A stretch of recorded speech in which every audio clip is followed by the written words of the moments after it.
It's week 10. Let's step into the huddle. You're listening to the PreSnap Podcast, brought to you by LineStar app, the top-rated DFS tool set and #1 companion for DraftKings, FanDuel, and Yahoo Daily Fantasy. Go LineStar Premium now at LineStarApp.com. Now here are your hosts, fantasy football experts Joe Pisapia and Scott Bogman. Hey, yo, what's up, everybody? It's me, Joey P, Joe Pisapia, and welcome to the PreSnap right here on the LineStar app. It is me, it is Scott Bogman, and it's you, and it's week 10 in the NFL already, and we're coming to you live and courtesy of the LineStar app, the greatest app in the history of DFS tools ever. And we know because we are two of the greatest tools in DFS history ever. But I'm telling you right now, go out there, get that LineStar app and upgrade to that premium product so you can have all the optimizer and all the great stats and everything going on there. And next week, we're going to have Tyler join us. Scott's going to take a little siesta off for one single show, just one. And our new recruit over here at LineStar is going to join us. So we'll be excited to talk to him. And I'm sure he's terrified to spend a half hour or so with me next Tuesday. But I will tell you this, Boggs, there's some fun football games on the slate. And we have some fun wagering on the slate as well. So make sure, everybody, you are subscribing to the podcast wherever you get your podcast to the PreSnap, courtesy of the LineStar app. So, Boggs, you know, when we're going around here, we got some returns, it looks like. That's exciting. We got some guys that we thought were back are now out again. And it's just the constant fluidity, which is why, honestly, I paid so much more attention to DFS this year than I have to season long. Just because it feels like it's easier to control, and I'm saying easy with a lowercase e. Yeah, I mean, you talk about just the regular injuries that happen in an NFL year, and that is damaging all of our stuff here. But COVID also, like, there are so many guys on the COVID list anymore, you cannot keep track of them. And, you know, if the NFL is anything like college football, all the games would be canceled. I mean, half the games are getting canceled here in college football this week. Most of the SEC, a lot of the Big Ten now. So it's just it's ramping up across the country. So not a surprise to see it ramping up within the sports world as well. So hopefully things can get back to normal a little bit and calm down. But normal in 2020 is just a few guys on the COVID list instead of like 50. So yes. Normal is a relative term nowadays. So let's talk about one of the imminent returns. And it seems like we're going to get Nick Chubb back this weekend. And this is a great time to come back if you're Nick Chubb, because you got the Houston Texans on the other side. And boy, oh boy, Boggs, they are not good at playing the defense, as like kids like to say. I tell you what, I got a couple lineups this week that's got Chubb and Kareem Hunt in it because I'm a little crazy. And I, kind of talked about this last week where it's not a lot of premium running back talent. Maybe you should put Dalvin Cook and CMC on the same team. Well, guess what? These two guys play on the same team. And I think there's enough for both of these guys in this game against Houston. I really do. Kareem Hunt is 67 on DK, 75 on FanDuel. Chubb is 68 and 82 on FanDuel. So the price is there. It's right. And I think these guys, from what you saw in the first couple of weeks, it was enough to go around. There were some touchdowns for Chubb and some catches for Kareem Hunt. I think this is best for everybody. What do you think?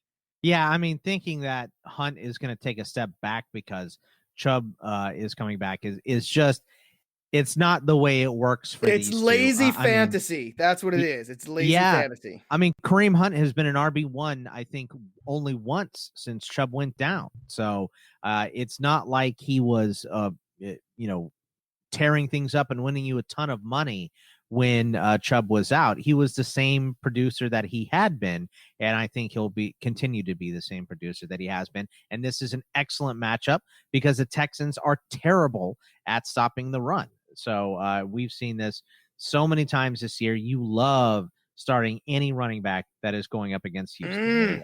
They can't stop anything there. Let me see. I think they're dead last. They are, dead last, 32nd in the league, 159.5 rushing yards per game.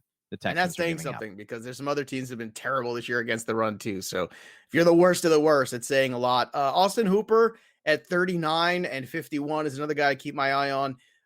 Baker Mayfield was virtually learning, for all those parents at home with the kids. He was virtual this week.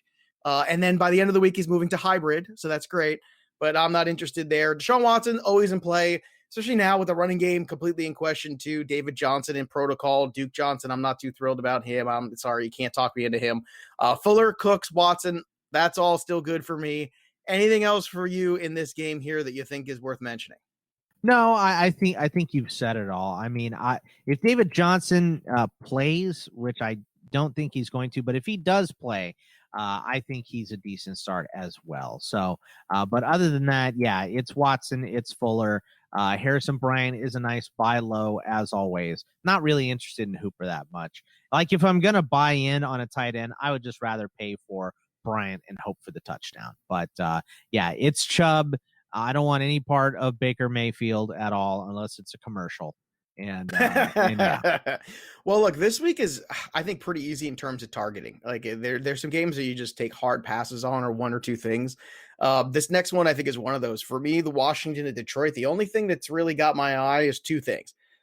Did you know that TJ Hawkinson is the fourth fantasy points per game in full point PPR formats this year? I did know that only because I looked it up about 30 minutes ago during a show that the Welsh and I were recording. So yes. Well, yes, I just did it on the TV show. That was the fantasy trivia of the day. And Noah Fant, believe it or not, is fifth. Yeah. Look at that. Behind him. Nice. And Kittle is up there too. It's all about Iowa tight ends. That's what it's about. Tight ends in Iowa, but like 5,100 for him, 62 on FanDuel. He's expensive on FanDuel. But you might look at it and go, oh, that's not really worth it. It is. It actually is, to tell you the truth. And the other thing for me is check down Charlie, Alex Smith, and J.D. McKissick, especially in the full point PPR. On DK, he's just 4,900. I love this as a DK play. I don't like it as much on FanDuel, but at 53, I think it's okay. Terry McLaurin, 6,800, 7K. He's always good no matter what. But other than that, man, it's McKissick, it's McLaurin, it's Hawkinson. I don't have a love for really anything else here. Is there anything else to you that kind of pops to mind? I think Logan Thomas is always a good cheap option.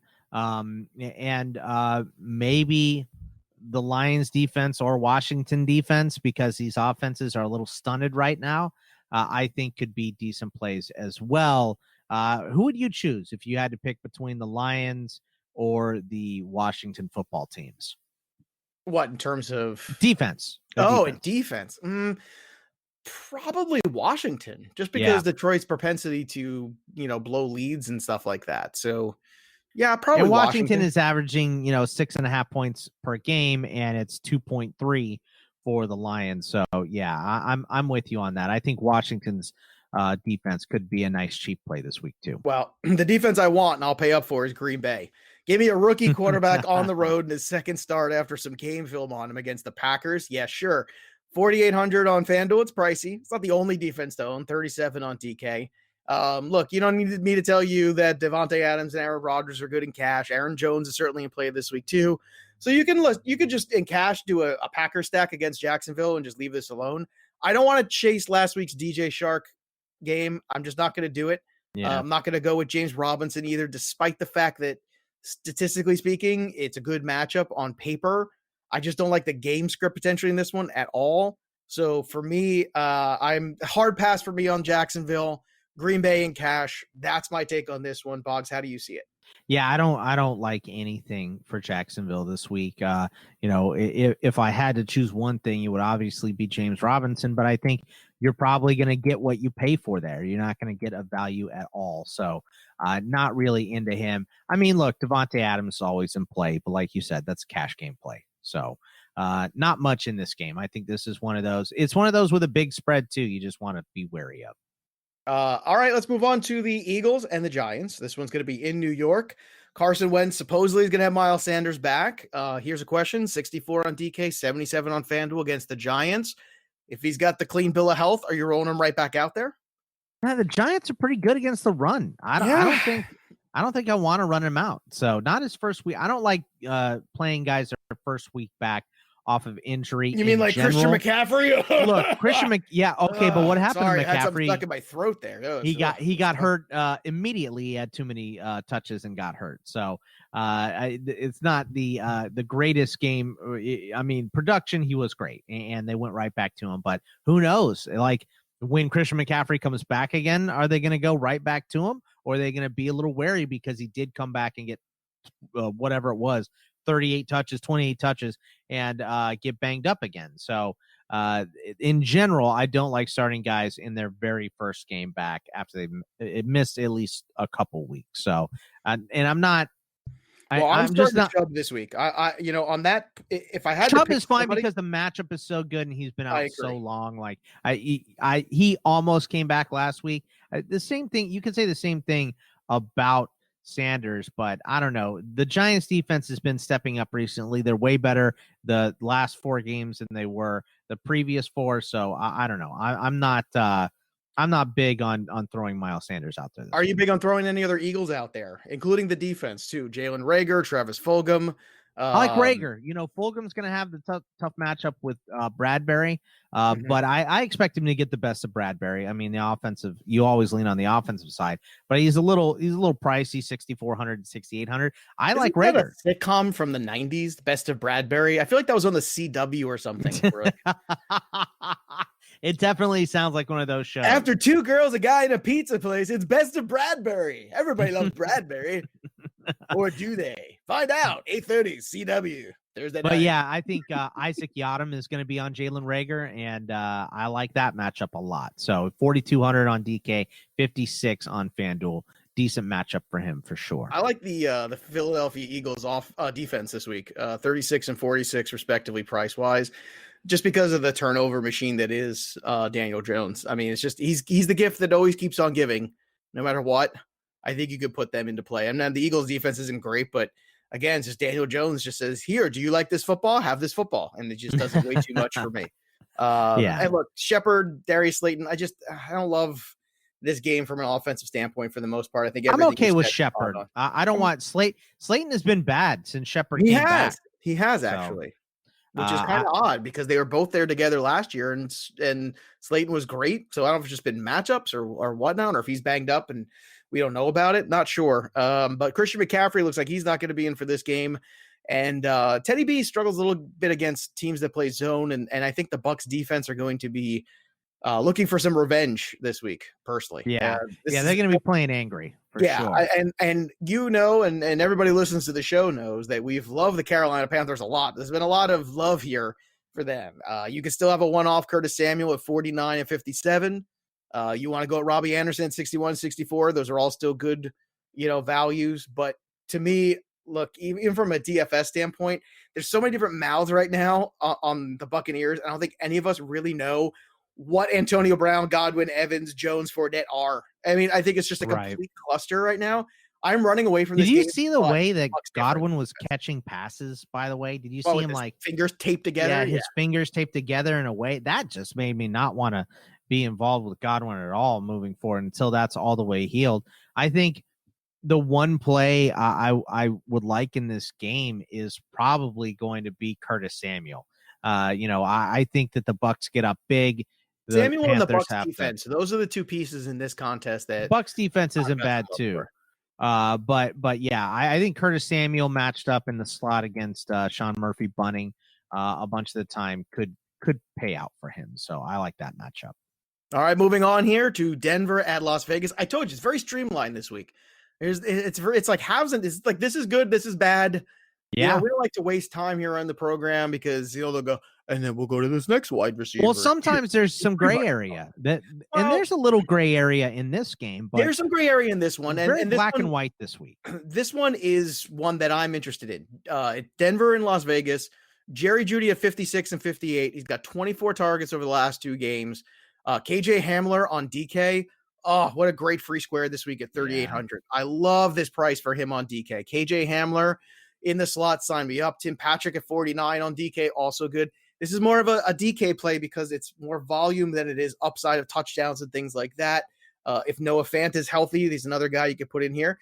Derek Carr is a good value, 5,469. By the way, I want to point this out.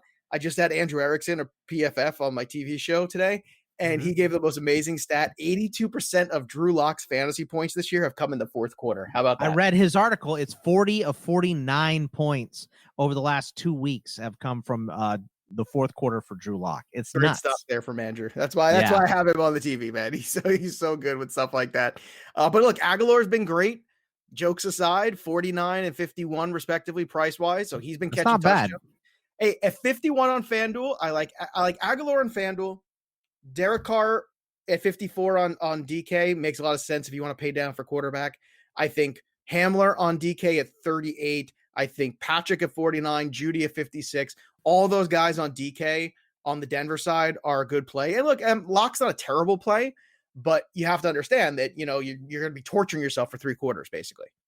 Yeah, exactly. That's the thing is if it's between both these guys, Carr is cheaper in both. So I would play Carr well I over know, Lock. I would too. And Carr's been so consistent. His one down game was he didn't throw the ball downfield, and he realized it was Cleveland. It was 50 it was 50 mile an hour winds. I mean, I'm not going to kill a guy for that week. The rest of the weeks is like 19 points, 21 points, 18 points, 23 points. I mean, he's right there every single week. By the way, we didn't mention it, but there is projected to be pretty strong winds in that Green Bay Jacksonville game. So, if you're going into that one, just check the weather report. Be on top of it, because I'm going to say this about the wind thing because it does come up. But when it gets to like the 40, that's when it matters. This whole 20, it was 22 weeks ago when Devontae Adams caught a gazillion touchdowns. But 20 is when it starts to have an effect. Like you can see it does, but it has less of an effect on a guy like Aaron Rodgers who's used to it. Yes, than it does, and that's why. And that week. But for people that are kind of thinking Chark, maybe you want to. Oh no, this do should a contrarian play. You should love Green Bay defense this week for even more. Right. I'm just saying, like it's something we have to acknowledge. Yeah. There's supposed to be a little wind in Houston and Cleveland too, but it's supposed to be like 13 miles an hour. The only reason at all I would worry about that is because it was supposed to be 20 when they played the Raiders, and it would wound up being 40 to 50. So just pay attention to it. That's all. All right, let's pay attention to Kyler Murray because he deserves it. This is fascinating right here because you got Murray and you got Josh Allen, and somehow the Arizona Cardinals are favored on FanDuel in this game. I'm not sure. Like, I don't know. I have a hard time with. I mean, I know it's like a -2 or something like that, but still, I had to do like a double and a triple take on that one because it's Buffalo's look like crap. They have, but until last week for a month, and I don't know. The Cardinals are playing. I love the Cardinals. I'm a big fan. Look, Kyler Murray is worth paying up for. $8K and 88 on FanDuel. I'll pay up for him. Do you know that this is your East Coast bias, by the way? Because I think they're pretty evenly. I think this should be a pick. This game. No, it's more just surprise because of well, I don't know. I mean, because Arizona you only love East Coast things. Because I only love East Coast things. I love cheesesteaks and Bruce Springsteen, and you don't like In-N-Out Burger. I do actually. I do like In-N-Out Burger. So that's that's a lie. That is a lie. I do like In-N-Out Burger. Don't like sunshine and great weather. So no, I do like those things too. What am I doing here? I don't know. I'm questioning my whole life right now. What am I doing? Punting on all the running backs here. Kenyon Drake's going to be back, and I don't care. You know what they need to do? They need to go out and get some big-bodied running back who can run between the tackles next year, and that's going to make them even harder to defend. It'd be such a waste for the Cardinals to do that in Kingsbury's offense, where it's just all running and it's all running from the quarterback and passing. Here's why it's not, okay? Because you have to play some defense in the NFL, and if you have a little bit of a power running game that you can rely on at times, you can use that to your advantage once in a while on the 4th and shorts, on the 3rd and 1s, on the moments where you can extend a drive with that lovely offense you have that runs a million plays. Well, that's just having Jordan Howard, I mean. Right. I don't care who. Just give me 22-year-old Jordan Howard, and I think that's good. The problem is none of these guys can run between the tackles. Edmonds proved he can't last week, and he had every opportunity to run away with that job. Hopkins is 77-86. I prefer Christian Kirk at 57 and 63. So give me Kyler Murray and Kirk. I think that's a great way to start this week against the Buffalo Bills. And on the flip side, Josh Allen is 75 and 87. Zach Moss is just 52 on DK, 58 on FanDuel. Brown, Diggs, Beasley, all, in play. Brown Davis, is very cheap on DK. Yeah, and I was going to say, and then your boy Gabriel Davis, 3,400 again on DK. So take me through this game. Talk to me about the Buffalo Bills and how you see the value, if any, here and how you want to approach it. I think this is going to be a very high-scoring game. So this one, I would, it's played in Arizona, so there's not going to be any weather issues at all. So I'm big on Josh Allen this week. I'm big on Diggs. I don't think is a crazy high price, 7,500, 7,900. I think you could play any of these wideouts. Look, Beasley, for whatever reason, hasn't been good like for the past 2 or 3 weeks. So I think I'd probably stick with Diggs. It's like, I can't remember, it was 3 weeks or 4 weeks ago, Beasley had that 12 catch game. And ever since then, he's been downhill. So. I love Brown. I think he's the best ROI on the board, 53 and 56. That's a great return. I love that on FanDuel, especially because he's always got touchdown upside. Yeah, I mean, but Kirk is not that much more expensive at 57. No, but I'm saying if you want to game stack this one, you go Kirk, you go I go Kirk, I go Brown, I go Kyler Murray. That's how I go with this one. Yeah, I could see, you know what? I feel like Murray and Allen are going to be somewhat similar. So on DK, Allen is $500 cheaper than Murray. Only 100 is the difference between them on FanDuel. So I'd probably stick with Murray on FanDuel just because he's been averaging more points. But on DraftKings, I think I might lean towards Josh Allen. All right, we've got Los Angeles Chargers at Miami Dolphins. Herbert, 66 and 8K. Amazing. Justin Jackson's going to be sitting this week, so don't look to play him. And don't look to play Kalen Ballage because he's Kalen Ballage. Don't do that to yourself. Keenan Allen and Cash, along with Herbert, is always in play, but let's have a pause and have a discussion here. How do you feel about that duo against the Miami Dolphins defense, which has played pretty well in the last few weeks? There's no doubt about that. They played pretty well, but I don't know. I'm pretty trusting of Keenan Allen. I think he's one of the most trustable wideouts in the league. So I'm more than okay with playing Allen, and I'm okay with playing Herbert this week too. It's not crazy expensive. All right, so Preston Williams is out for the Miami Dolphins. Does that help or hurt Devontae Parker? I think it helps Gesicki more than anybody, and I'm getting a little sick of him. Okay, but you know why? Because all this good data tells us that he should be good, and every week we come up with a new good data reason, and I'm sick of it. Okay, all right. There's the dad joke for the day. Yeah, I know. I got it. But because his name is Gesicki. No, I understand. So he is, Gesicki, even though you're sick of him, is still like right in line with stupid Hunter Henry. So I think that. I think this is a big Gesicki week. I think this is his breakout one. So I'm okay with him. And he's, 4,300, 5,300. So fairly cheap, a little more expensive than those free squares. If you have a little money left over, if you've done a little trimming here, there, whatever, I think I'm going to go back to the well. But I'm telling you, if he doesn't do it this week, I'm out. I'm giving up. But I said that about Logan Thomas. I said that about Logan Thomas, and he scored a touchdown. So I would rather play. And we'll get to it in a second, but there's another tight end rather play, a couple of them still yet to talk about. Yeah, Gesicki this week without a doubt. There are definitely some other tight ends I like better, but I think if you're going against logic, because most people are like Joe and are sick of him, if he's going to be low rostered, so I think this could be a nice game to play him. He has earned that low rostership. He has. I am sick of it. All right, let's go to Cincinnati at Pittsburgh here. Joe Burrow off the bye, 72 and 57. Tyler Boyd is at 64 and 67. T. Higgins, 55 and 61. What a great value on DK for T. Higgins this week. Love the 55 there. Let me tell you something. I got some contrarian love in this game. I feel like, the Steelers have had a lot of, close games, all these things. And I feel like there's this collective, okay, fine. We got through all of that. We got through Dallas. Okay.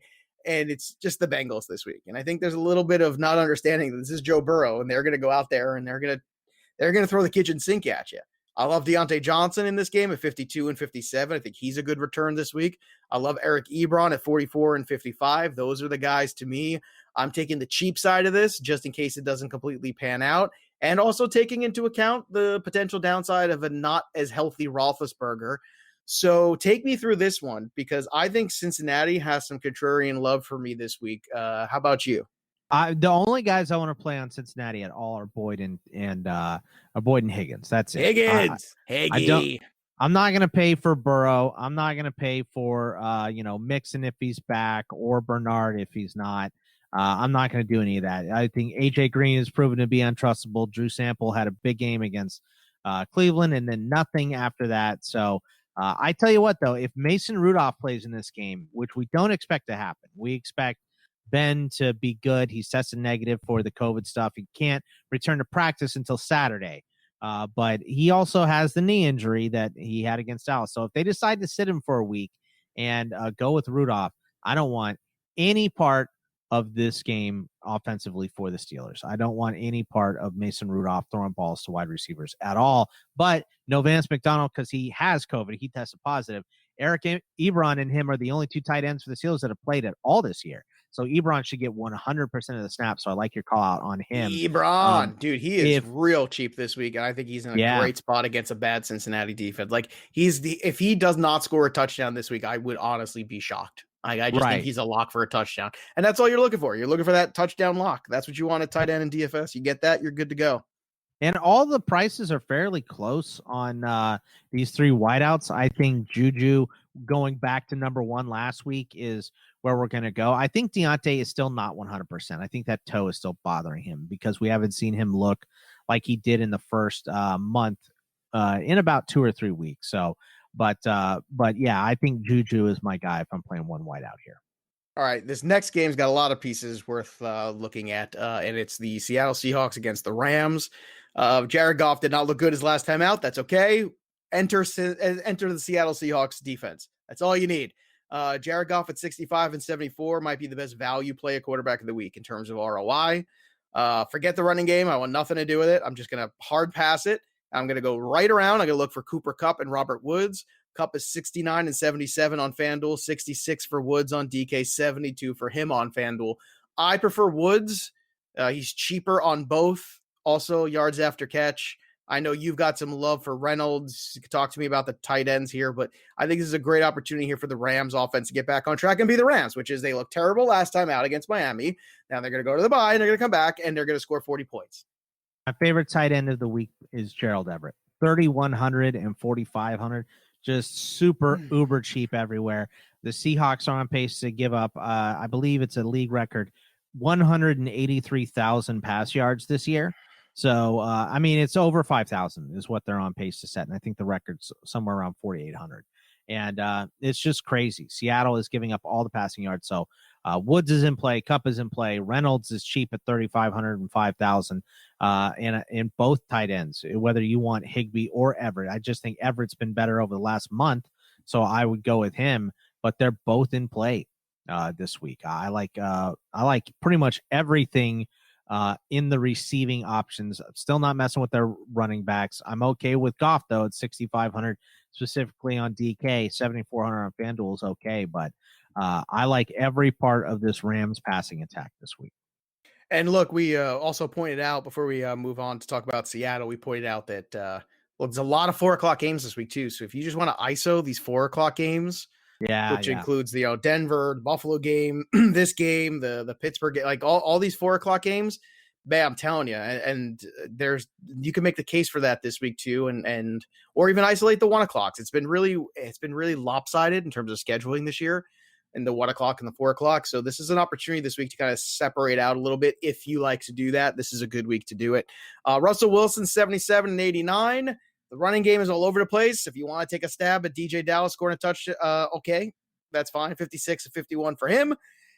DK is always a good investment, 76 and 83. And of course, David Moore will have that one catch for a touchdown right on 3,400. That's it. It's like David Moore, 3 catches for 80 yards and a touchdown, or 2 catches for 10 yards and no touchdowns. Like that's David Moore. Did you see last week that David Moore touchdown that he caught, that 60-yarder or whatever? Yeah. That was the it was the longest air yards in a single pitch, right? On a touchdown in 4 years. So that was very impressive from Russell. I mean, Russell's a play every week. I like them less this week because the Rams do have a decent secondary.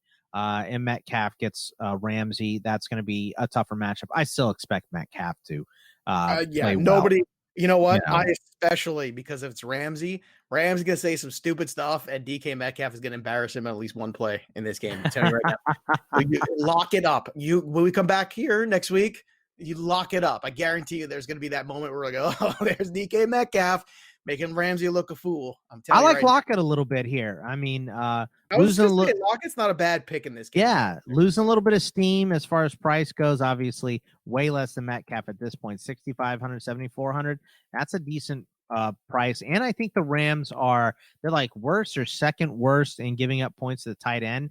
So it's hard to isolate a tight end for Seattle. But Hollister was the guy that did it last week.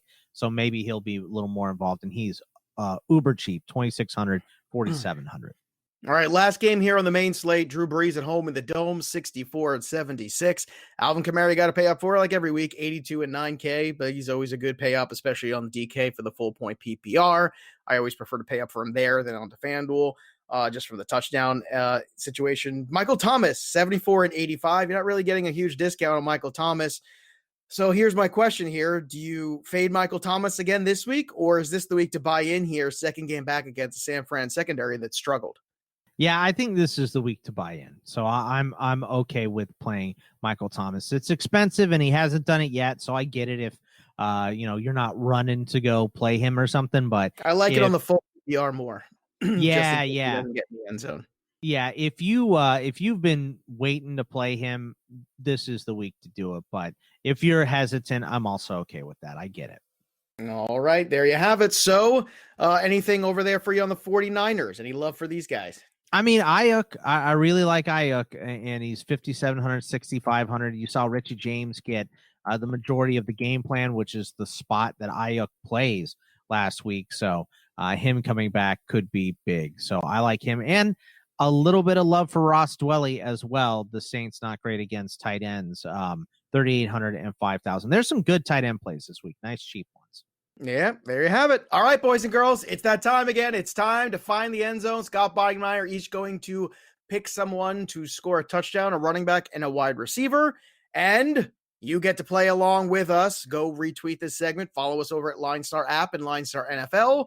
And one of us will be your champion, and you can win some free swag courtesy of the LineStar app. So I will start this week with my running back to score a touchdown. I will keep it easy. Give me the wind, give me Green Bay, give me Aaron Jones, and that's what I'm looking for. Green Bay Packers, Aaron Jones is a lock for a touchdown this week. How about you, Boggs? Who are you going for your running back? Man, this is a tough week. It's a tough week. It's a tougher week, but I mean, give me Alvin Kamara. If I get to choose anyone here, I mean, Alvin Kamara. The Niners defense is rough. It's banged up. This one should be a walk for them, especially if they play anything like they did last week. So give me Kamara. All right, who's your wide receiver, Boggs? You get to pick first on this one. You know what? Just to upset you, I'm going to take DK Metcalf. So that's fine. I'm going to love it. I'm going to love it because when he embarrasses Jalen Ramsey, it's going to be absolutely hilarious. I'm going to stick in that same game. Give me Robert Woods against the Seattle Seahawks non-existent secondary. So there you have it. Woods, Metcalf, Aaron Jones, and Kamara. Those are the picks. Again, go follow us on the Twitter machine and make sure you subscribe to the PreSnap show right here, anywhere that you get your podcasts. And before we go today, Boggs, one more note in that New Orleans games, just for fun. I'm throwing it out there.